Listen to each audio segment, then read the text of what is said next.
स्त्रीभुवनार्ति हराय नाथ।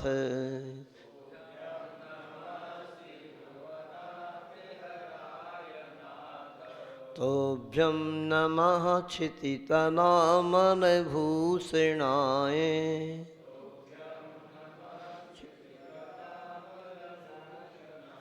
तोभ्यं नमस्ति जगतः परमेश्वराय।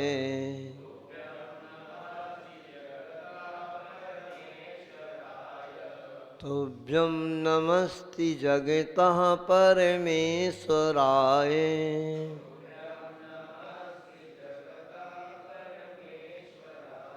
बोले अस्यकारी देवादेव 1000 श्री आदिनाथ भगवान की। प्रथमाचार्य चार्य चक्रवर्ती आचार्य प्रवर्षि शांति सागर जी महाराज की। संत श्रोमणी आचार्य गुरुवर्षि विद्यासागर जी महाराज की। परम पूज्य आचार्य प्रवर्षि समय सागर जी महाराज की। परम पूज्य निर्यापक मुंशी वीर सागर जी महाराज की। मुंशी विशाल सागर जी महाराज की।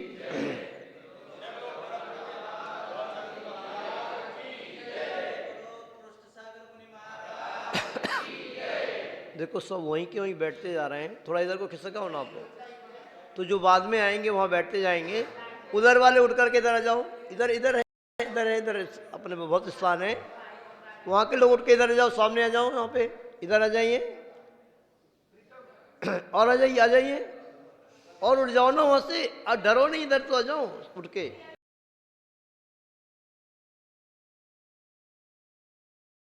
हाँ इधर आ जाइए।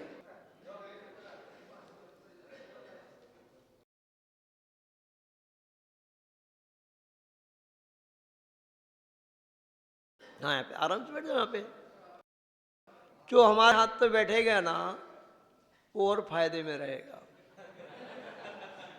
और जितने जल्दी आपका जिनालय नवीन जिनालय में भगवान पहुंच जाएंगे, और जैसे ही नवीन जिनालय में पहुंचेंगे भगवान के दाहिने हाथ पे संत निवास आ जाएगा, और भगवान के सामने पूरा गांव आ जाएगा। इस महात्पुर का समझ लेना खजाना उस दिन खुलना और प्रारंभ हो जाएगा जिस दिन भगवान वेदी पे बैठ जाएंगे। इसलिए आप सभी को जल्दी से जल्दी भगवान को उच्च आसन पर विराजमान करने के लिए पुरुषार्थ करना चाहिए। मैं तो कह रहा हूँ ऐसी विशुद्धि बढ़ाओ और इतने दिन रात अपने भगवान के जिनालय के कार्य में लग जाओ कि महाराज जी कहीं जाएं ही ना, पंच कल्याण करके ही जाएं यहां से। हाँ, एक दिन रात जुड़ना पड़ेगा, आपको भिड़ना पड़ेगा तो काम हो सकता है। मैं कह रहा हूं देखो, मुझे तो ऐसा भी लग रहा है कि एक बार यदि यहां से निकल गए ना, तो सुनने में आ रहा है कि आचार्य भगवान का आगमन भी शायद महाराष्ट्र की ओर हो सकता है, परम पूज्य आचार्य समय सागर जी महाराज का। तो बहुत अच्छी बात है, यदि ऐसा कुछ हो जाए तो मैं तो कहूँ महात्पुर का पंच कल्याणक आचार्य भगवान समय सागर जी महाराज के सानिध्य में हो जाए, फिर अपने नगर गौरव विनीत सागर महाराज जी भी आ जाएंगे। ऐसा कुछ हो जाए तो बहुत अच्छी बात है, पर इसके लिए भी आप तैयारी तो करो, है ना। सभी लोगों को विशुद्धि बढ़ाना है और कार्य करना है। अब देखो ये पूजन प्रशिक्षण शिविर का दूसरा दिन है।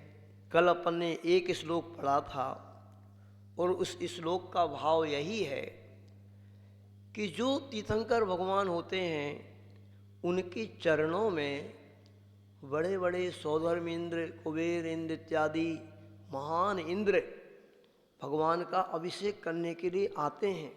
क्यों आते हैं?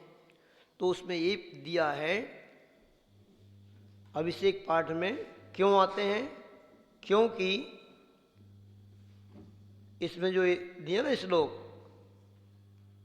अर्हंतम उन्नत पदम प्रद, ये जो भगवान होते हैं, इनका जो अभिषेक करता है, इनकी जो सेवा करता है, इनका जो गंधोदक अपने मस्तक पे लगाता है, ये उसको उन्नत पद प्रदान करते हैं। यानी उसको उन्नत यानी श्रेष्ठ पद प्राप्त होता है। भगवान की भक्ति करने वाले को, ऐसे व्यक्ति जो रहते हैं तो उनको उन्नत पद प्राप्त होता है। जैसे सौधर्म इंद्र जो बना है, कुबेर इंद्र जो बना है, चक्रवर्ती जो बनता है, उसको पता है, क्योंकि इन तीनों के पास अवधि ज्ञान होता है। सौधर्म के पास भी होता है, यानी इंद्रों के पास तो सभी के पास होता है, और चक्रवर्ती के पास भी अवधि ज्ञान होता है। तो ये उस अवधि ज्ञान से जानते हैं कि देखो हमने इन भगवान की सेवा की है, हमने इन भगवान की पूजन आराधना की है, उसका फल हमें ही प्राप्त हुआ है।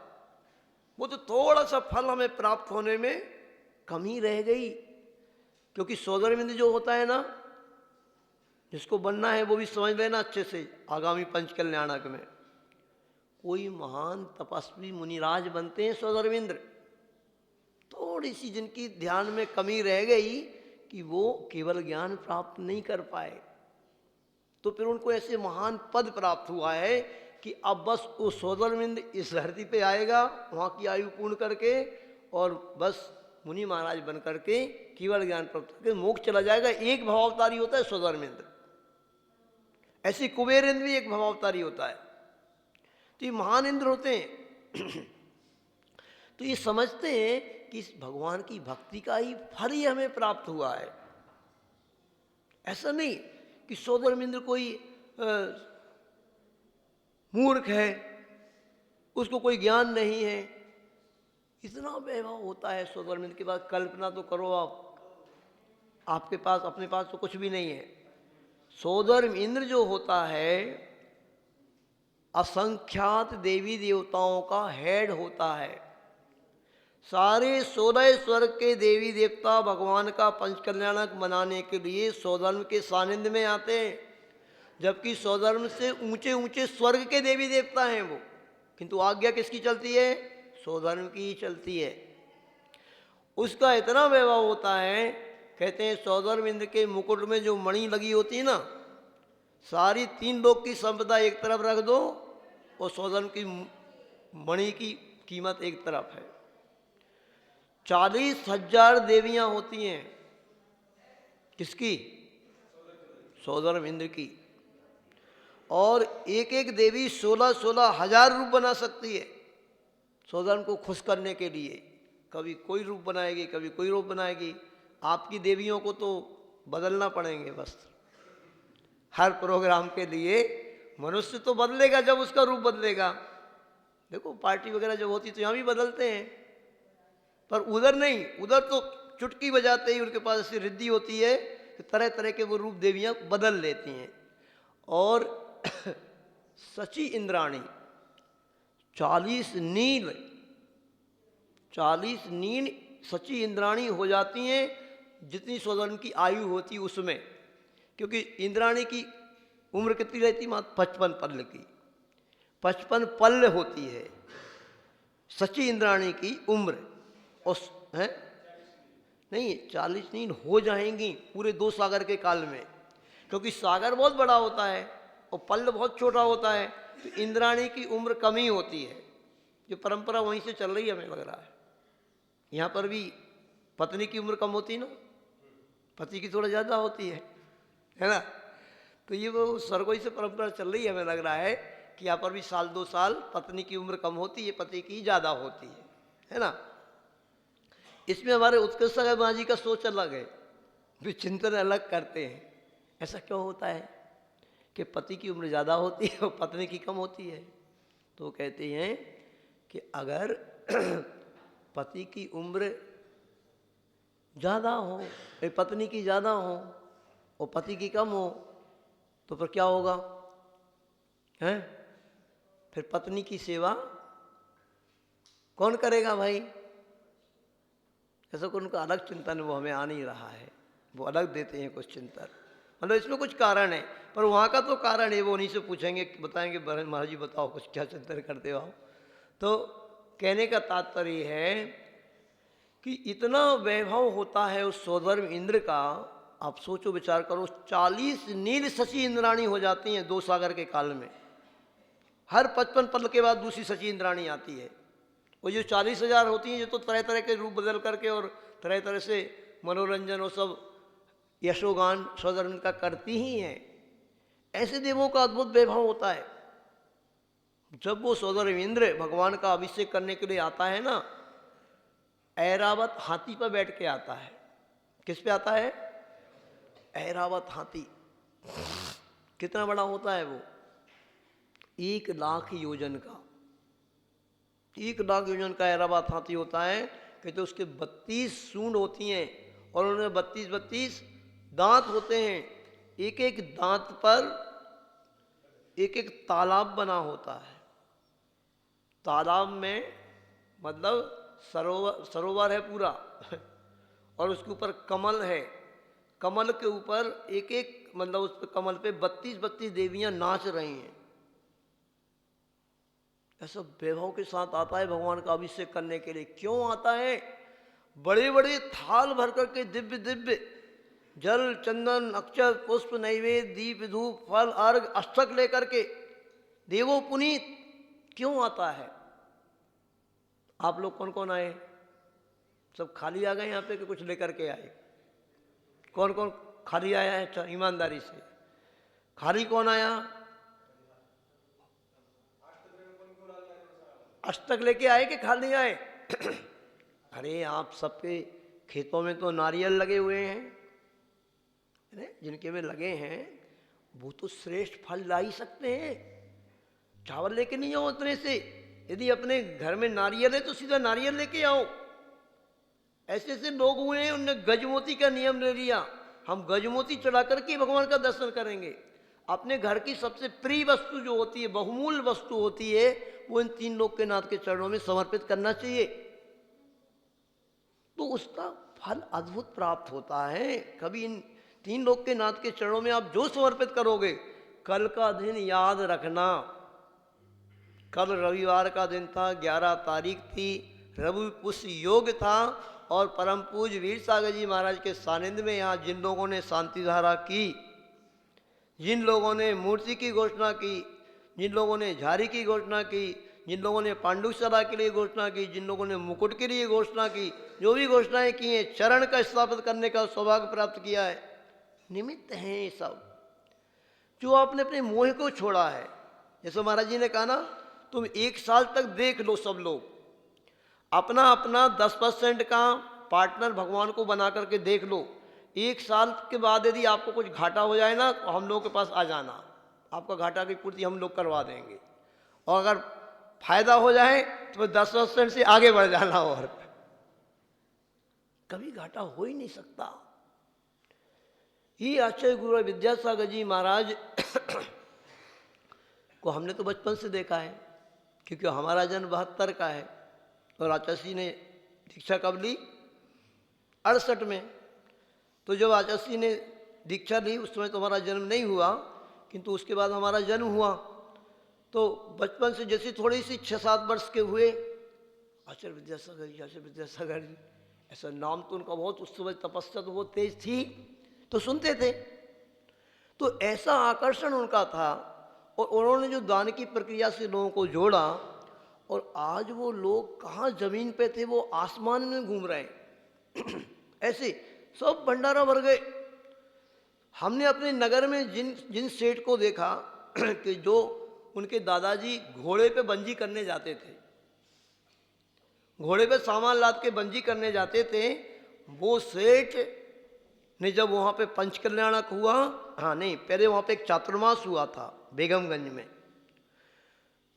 आरिका मृदुमती जी का, तो सर्वप्रथम कलश उन्होंने 70,000 रुपये का लिया था। वो 94 में हुआ था, सारे नगर में धूम मच रही थी। वो 70,000 रुपये का कलश ले लिया। जब वहाँ पे पंचकल्याणक हुआ 2008 में आचार्य श्री के सानिध्य में, तो उन्होंने कितने की बोली ली? फिर सौधर्म इंद्र की 32 लाख की बोली ली 2008 में उस परिवार ने। फिर जब और धीरे धीरे ये दान देते गए, फिर उन्होंने करोड़ों रुपया दान ईसर वाला जो क्षेत्र है मुनिपुंग सुधा सागर जी महाराज का जन्म स्थान का, करोड़ों रुपया की वहाँ के जो मंदिर बन रहा है, पूरा तीर्थ क्षेत्र बन रहा है, उन्होंने इसको गोद जैसा ले लिया और कितने करोड़ वहाँ पर दिए होंगे पता नहीं। ऐसी दान की महिमा होती है, एक व्यक्ति की नहीं, कई व्यक्तियों की कुंडलियाँ हैं ऐसी कि जो आचार्य श्री के आशीर्वाद से जब से वो दान प्रक्रिया से जुड़े हैं, ये आचार्य श्री की नहीं, ये तो भगवान की वाणी है कि दान का फल क्या होता है। दान का फल होता है, आचार्य समंतभद्र स्वामी कहते हैं कि ये जैसे वट का वृक्ष होता है, वट का वृक्ष का दाना कितना छोटा होता है, उसका फल जो रहता ना कितना छोटा होता है, बिल्कुल खसखस के दाने से भी छोटा होता है। और जब उसका बीजारोपण हो जाए तो वट वृक्ष कितना बड़ा होता है। कुंतलगिरी में देखो, वो एक संतनिवास के सामने है, कितनी उसकी झाड़ियाँ हो गई, कितना वो तो वो छोटा सा है। कलकत्ता में एक वट वृक्ष, कोई गया आप लोगों से कलकत्ता गए कोई आप लोग? कोई नहीं गए? सुना है, हम भी नहीं गए, कि कलकत्ता में एक वट वृक्ष था और वट वृक्ष का क्या होता है, उसकी जो डालियां निकलती ना वो भी जमीन में पहुंच जाए तो वो भी वृक्ष बन जाती है। ऐसा होता है, कम से कम वो 2-4 किलोमीटर में फैल गया एक ही वृक्ष, जंगल बन गया पूरा एक ही वृक्ष का, पता नहीं मूल वृक्ष कौन सा है। ऐसी इस दान की महिमा होती है। हमने यहाँ पे सुना है, यहाँ पर भी अभी 2-5 साल पहले इतनी समृद्धि नहीं थी महतपुर में।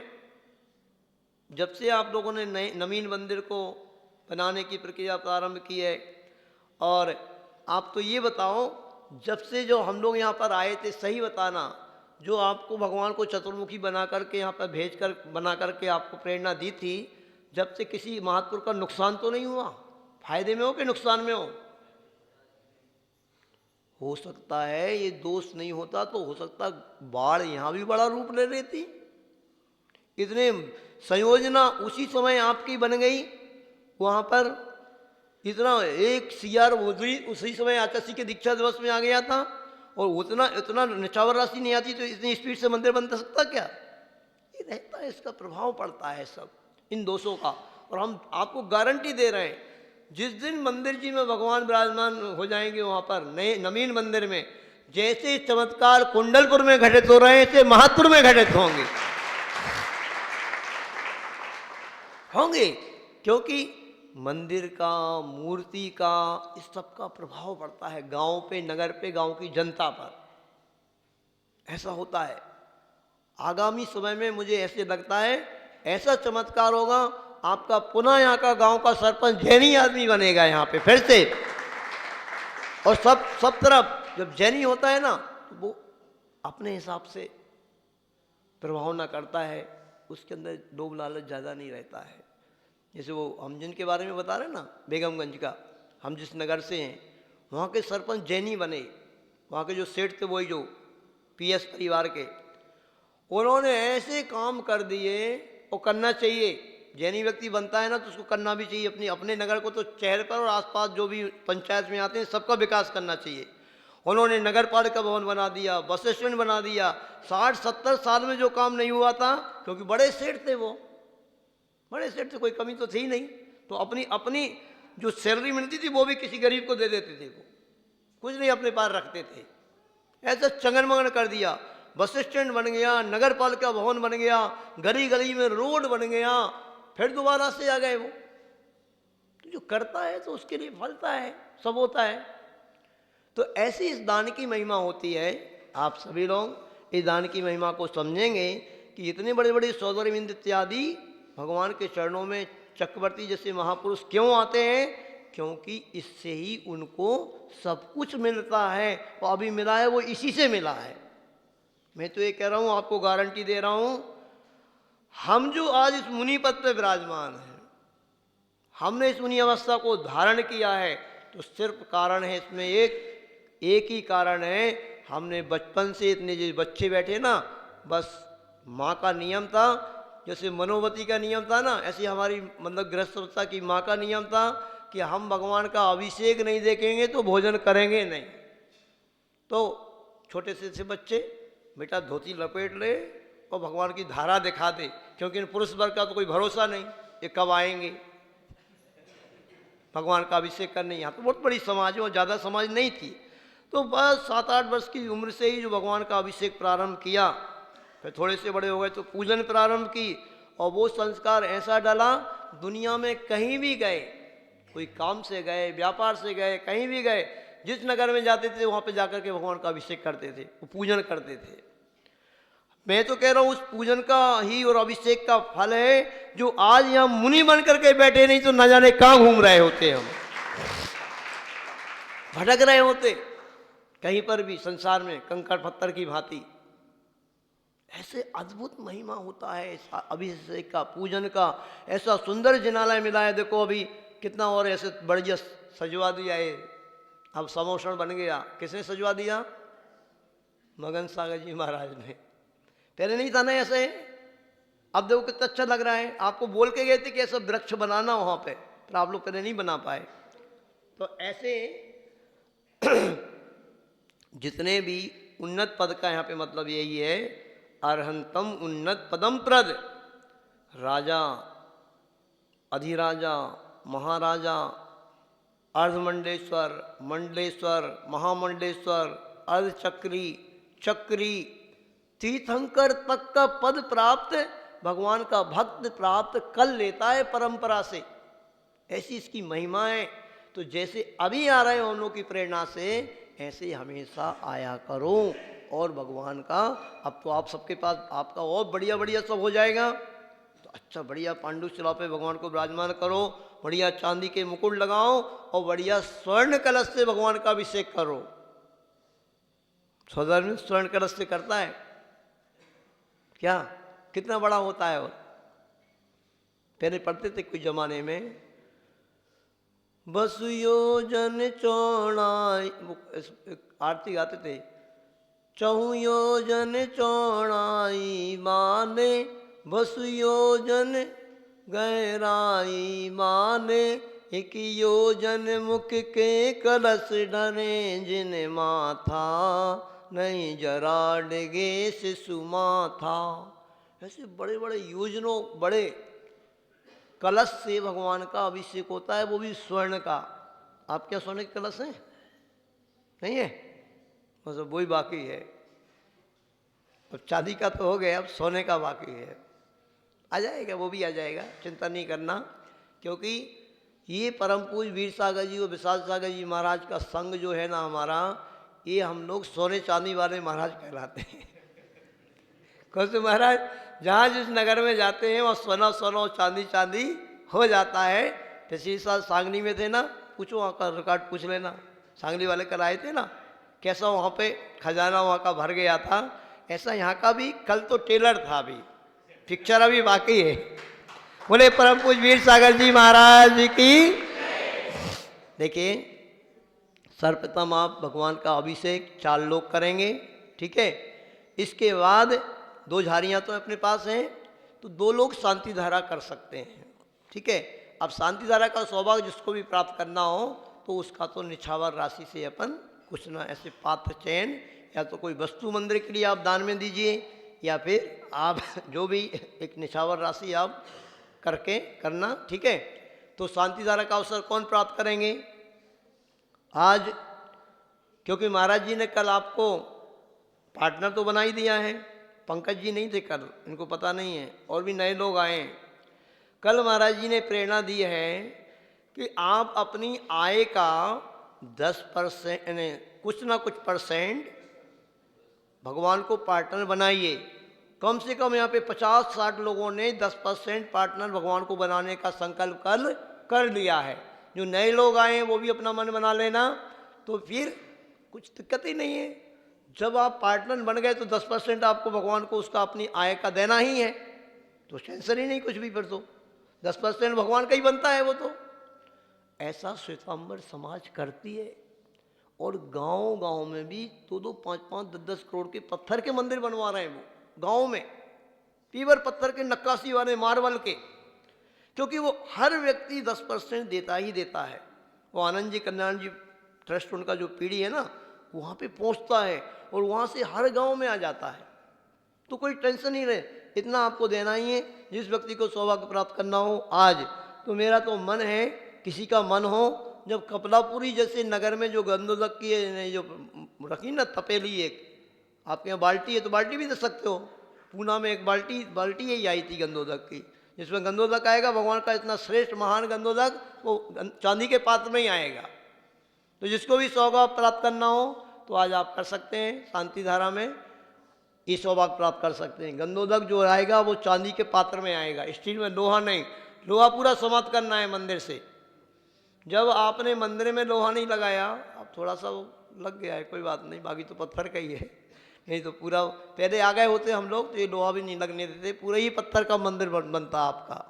ठीक, कोई बात नहीं। अब तो लोहा कुछ भी नहीं रहना चाहिए भगवान के अभिषेक में, तो ठीक है। एक बढ़िया गुंडी भी जो रखी है वो भी चांदी की आएगी, और बाल्टी भी चांदी की आएगी। अब ऐसे कोई दो सौभाग्यशाली व्यक्ति आ जाएं, एक गुंडी देने वाला, एक बाल्टी देने वाला, वही आज भगवान की शांति द्वारा करेंगे। कौन को सौभाग्य प्राप्त करना भाई? जो भी रह गए हो, चिंता नहीं करना, चांदी कितना भी बढ़ जाए आगे, किंतु आप प्रभु के चरणों में अगर समर्पित कर दोगे ना, तो वह चांदी आपकी सोना बन जाएगी, हीरा बन जाएगी। तो जिसको भी सौभाग्य प्राप्त करना हो, कौन करना चाहेंगे? आज गुरु मुख से शांति धारा करने का सौभाग्य। अब कितने में बनेगी बाल्टी? कितने बनेगी? तो बाल्टी तो कम से कम 2-2.5 किलो से कम में बनेगी ही नहीं। और गुंडी भी इतने की बनेगी। हाँ, अगर आप कम साइज का लाएंगे भाई तो कम में हो जाएगा। देख लो, किसको सौभाग्य प्राप्त करना है? कोई सौभाग्यशाली व्यक्ति जो प्रभु चरणों में कुछ समर्पित करना चाहता हो, बना लीजिए मन। चलो अभिषेक तो प्रारंभ करते हैं अपन, जितना आप मन बना लो, ठीक है। प्रक्रिया प्रारंभ करो। 2 श्लोक तो अपन ने पढ़ लिए हैं, सभी लोग बैठे रहेंगे। इस 4 लोग अभिषेक प्रारंभ करेंगे, बस 4 इंद्र वही भगवान को लाएंगे, सभी लोग बैठे रहें। चलिए 4 लोग आ जाइए आगे। हाँ, श्री पीठ की लपते विशदाक्षितौ घई, श्री प्रस्तरे पूर्ण शशांक कल्पे, श्रीवर्त के चंद्रमसीति वार्ताम, सत्यापयंतीम श्रीमान लिखामी। श्रीकार लेकर करेंगे। ओम ह्रीम हरम श्रीकार लेखनम करोमि। श्रीकार कनकाद्रीनवम कमरम पावनम पुण्यकारणम स्थापयामि परम पीठम जिन स्वप्नाय भक्तिता। ओम ऋषि पीठ स्थापनम करोमि। पांडुशिला में हाथ लगा लीजिए। अध्यक्ष जी, पांडुशिला को स्पर्श कर लीजिए, स्पर्श कर लो, हाथ लगाओ, को हमने स्थापित कर दी। चलिए श्री जी को लेकर के आएंगे। श्रृंगारे चामरे सुध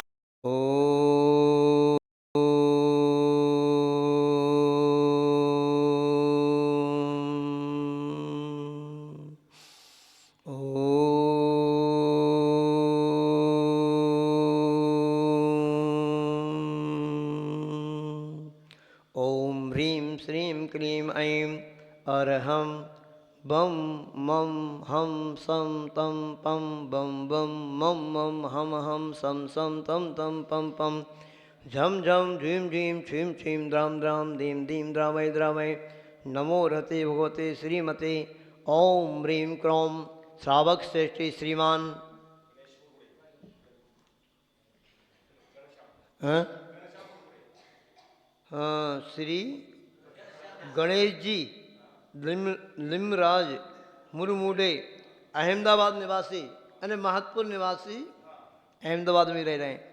श्रीमान राजकुमार वसुदेव जी उपाध्याय समस्त परिवारा सर्वेशम पद भवजनानाम पापम खंडय खंडय जय जय दय दय पच पच पाचय पाचय। ओम नमो अर्हम झम झीं छीं हम सम झम वम रह यह सह छाम छीं छूम छीं छईं छूम छौम छम छ छुईं ह्राम ह्रीं ह्रूं ह्रीं ह्रीं ह्रौं ह्रौं ह्रम रा राम दीम द्रावय द्यावय। नमो रते भगवते श्रीमते ठाठा। हाँ, श्रावक से श्रीमान गणेश जी लिमराज जी मुरमुडे, राजकुमार जी वसुदेव जी उपाध्याय समस्त परिवारा उपस्थित भवजनानाम श्रीरस्तु वृद्धिरस्तु तुष्टिरस्तु पुष्टिरस्तु शांतिरस्तु कांतिरस्तु कल्याणमस्तु स्वाहा। एवं सर्वेषां कार्य सिद्ध्यर्थम आगामी 17 तारीख को देवादिदेव श्री आदिनाथ भगवान का मोक्ष कल्याणक महामहोत्सव शांति से प्रभावना के साथ संपन्नार्थम आगामी 27 तारीख को आचार्य गुरु विद्यासागर जी महाराज का जो द्वितीय समाधि दिवस है, साथ ही से प्रभावना के साथ पूरे भारत में संपन्नार्थम महात्पुर का पंचकल्याणक श्री गति सिंह जिनालय का हो इस मंगल भावना के साथ सर्व विघ्न निवारणार्थम श्रीमद् भगवत अरहस्य परमेश्वरी परम पवित्राय नमो नमः। श्री शांति भट्टारक पाद पद्म प्रसादाद सद्धर्म श्री बलायु आरोग्य ऐश्वर्याभिवृद्धि रस्तु सद्धर्म स्वस्य परस्य वर्गा प्रसिद्धंतु नः। ओम वृषभादय श्री वर्धमान पर्यंत चतुर्विंशति अरंतो भगवंता सर्वज्ञ परम मंगल नामधेया सर्वेशा यामुति च सिद्धिं तन्मंतु सद्धर्मकारेषु यामुति च सिद्धिं प्रेक्षन्तु नाम। ओम नमो रते भगवते श्रीमते श्रीमत्पार्षि शंकराय श्रीमद रत्नत्रय रूपाय दिव्य तेजोमूर्तये प्रभामंडल मंडिताय द्वादश गण सहिताय अनंत चतुष्टय सहिताय समौषण केवल ज्ञान लक्ष्मी शोभिताय अष्टादश दोष रहिताय षट चत्वारिंश गुण संयुक्ताय परमेश्वरी पवित्राय सम्य ज्ञानाय स्वयं भुवे सिद्धाय बुद्धाय परमात्मने परम सुखाय त्रैलोक महिताय अनंत संसार चक्र प्रबंधनाय अंत ज्ञान दर्शन विश्वकाल पदाय त्रैलोक वशंकराय सत्य ज्ञानाय सद्ब्रह्मणे बृहत्पणा मंडल मंडिताय संत श्रोमणी आचार्य गुरुवर विद्यासागर जी महाराज संगत से सर्वेशा ऋषि का श्रावत श्राव का प्रमुख चतुसंग अवसर विनाशनाय घाती कर्म शंकराय अजराय अभवाय परम पूज्य संत श्रोमणी आचार्य गुरु विद्यासागर जी महाराज संगत परम पूज्य आचार्य प्रवर श्री समय सागर जी महाराज पूज्य निर्यापस मुंशी वीर सागर जी महाराज मुंशी विशाल सागर जी महाराज मुंशी उत्कृष्ट सागर जी महाराज क्षुल्लक श्री मंथन सागर जी मनन सागर जी विचार सागर जी मंगन सागर जी विरल सागर जी महाराज विशेष स्वास्थ्य लाभार्थम आज के श्रावक श्रेष्ठी शांतिदा कर्तृनाम श्रीमान गणेश जी लिमराज जी मुरमुडे जी समस्त परिवारा राजकुमार जी वसुदेव जी उपाध्याय समस्त परिवारा श्री अध्यक्ष जी क्या नाम सुकांत अच्छा लगे श्री कुलभूषण जी अप्पा राव जी बसगडेकर जी प्रशांत जी पाटिल वैभव वारे नितिन उपाध्याय पंकज उपाध्याय जी सुकांत कोरे जी सौरभ वारे जी किशोर जी मोहल्ले एवं समस्त महात्पुर निवासिना व्याधिं गिनन्तु व्याधिं गिनन्तु व्याधिं गिनन्तु श्री जिनाभिषेक पूजन प्रसादात सर्वेषां महात्पुर निवासिना सेवकानां सर्व दोष रोग शोक भय पीड़ा विनाशनम भवतु। ओम नमो रते भगवते प्रक्षिणा श्री दोष कलमसाय दिव्य तेजो मूर्तये नमः श्री शांतिनाथाय शांति कराय सर्व विघ्न प्रणाशनाय सर्व रोगापनत्तु विनाशनाय सर्व पर्क युद्धोपद्रव विनाशनाय हरे शांति कराय। ओम राम ह्रीं रूम रास्य औसा नमः सर्वेषां सर्वविघ्न शांतिं कुरु कुरु तुष्टिं पुष्टिं कुरु कुरु सर्वेषां कामं रति कामं वदि कामं क्रोधं पापं वैरं च अग्निवायुवयं सर्व शत्रुविघ्नं सर्व उपसर्गं सर्वविघ्नं सर्वराजवयं सर्वचोरदुष्टभयं सर्वचिक्षिंगादिभयं सर्वग्रहभयं सर्वदोषं व्याधिं डामरं च सर्वपरमंत्रं सर्वाद्घातं प्रघातं च सर्वसुरोगं कुक्षिरोगं अक्षिरोगं स्वरोगं जरोगं च सर्वनरमारीं सर्वगजाजमारीं सर्वसस्य धान वृक्षता गुल्म पत्र पुष्प फलमारीं सर्वराष्ट्रीमारीं सर्वक्रूरभेता साग्नि डाग्नि भयानी सर्ववेदनीयं सर्वमोहिनीयं सर्वापस्मारीं सर्वेषाम् अशुभकर्मजनित दुःखानि दुष्टजनकृतान् मंत्र तन दृष्टि मुष्टि छद दोषान् सर्वदुष्ट देव दानव वीर नर नार से योगिनी कृत दोषान् सर्वाज कुली नागरजित विस्मयानी सर्व सवर जंगम वृष्टि सर्पाधिकृत दोषान् सर्व सिंह अष्टापदाधिकृत दोषान् पर शत्रुगत मारण उच्चाटन बद्वेषण मोन वशीकरणादि दोषान्। ओम ह्रीं सर्वेषां चक्रवृक्षं सत्यजोवर सौरवीर शांति ही सर्वजीवानंदनम जनानंदनम भव्यानंदनम गोकुलानंदनम च सर्वराजानंदनम सर्वग्राम नगर केट करवट मंटप पत्रम सम्मानंदनम सर्वानंदनम यस्सुखं तिषु लोकेषु व्याधिर्विषं वर्जितम् अभयं क्षयम् आरोग्यं सत्यस्तु विदितेषु शान्तिरस्तु शिवमस्तु जयस्तु नित्यमारोग्यमस्तु सर्वेषां तुष्टिरस्तु पुष्टिरस्तु समृद्धिरस्तु कल्याणमस्तु सुखमस्तु अभिवृद्धिरस्तु दीर्घायुरस्तु कुलगोदान सदा सन्तु सद्धर्म से बलायु आरोग्य ऐश्वर्य अभिवृद्धि रस्तु। ओम ह्रीम श्रीम क्लीम ऐं मनुष्य उषा अनाहत देवता ओम सब शांति गुरु। अब सभी लोग सर्व शांति भक्तु बोलेंगे, हम विशेष मंत्र बोल रहे हैं आज, ठीक है। नमो जनानम, सर्व शांति भक्तु बोलना आपको, बस हम बोलेंगे मंत्र, आप सर्व शांति भक्तु। नमो जनानम, नमो ही जनानम, नमो परमो ही जनानम, नमो सद्भो ही जनानम, नमो अनंतो ही जनानम, नमो कोट बुद्धिणम, नमो बीज बुद्धिणम, नमो पादानुसारिणम, नमो सम्मेश्वराणम, नमो स्वयं बुद्धाणम, नमो पत्ते बुद्धाणम, नमो वही बुद्धाणम, नमो वही बुद्धाणम, नमो उजुमदीणम, नमो व्यूलमदीणम, नमो 10 पुब्बीणम, नमो 14 पुब्बीणम, नमो अट्टंग महानमित कुशराणम, नमो व्यूवड्डी पत्ताणम, नमो विद्याहराणम, नमो चारणाणम, नमो पंड समणाणम, नमो आगासगामीणम, नमो आसी विषाणम, नमो दिट्ठी विषाणम, नमो उग्रतवाणम, नमो दित्यतवाणम, नमो तत्तवाणम, नमो महातवाणम, नमो घोर तवाणम, नमो घोर गुणाणम, नमो घोर प्रक्रमाणम, नमो घोर गुणमयारिणम, नमो आमोसई पत्ताणम, नमो खिल्लोसई पत्ताणम, नमो जल्लोसई पत्ताणम, नमो सब्बोसई पत्ताणम, नमो मणबलीणम, नमो बशबलीणम, नमो कायबलीणम, नमो क्षीर सवीणम, नमो सप्पी सवीणम, नमो महुर सवीणम, नमो अमे सवीणम, नमो अक्षीण महाणसाणाणम, नमो बड्डमाणाणम, नमो सिद्धाय दणाणम, नमो भयवदो महेदी महावीर बड्डमा सर्वेशा 64 रिद्धिधारी मुनीराम मुनीश्वराणाम सर्व शांतिर्भवेतु। श्री शांतिरस्तु। आयुर्वल्ली विलासम सकल सुख फलैर्रागयत्वासुनल्पम धीरम वीरम शरीरम निरुपने त्वातनोत्वच्छ कीर्तिम सिद्धिं रिद्धिं समृद्धिं प्रत्युतरणी स्फुरदुच्चै प्रतापम कांतिम शांतिम समाधिम विदुषामुत्तमा शांतिधारा संपूज्यकानां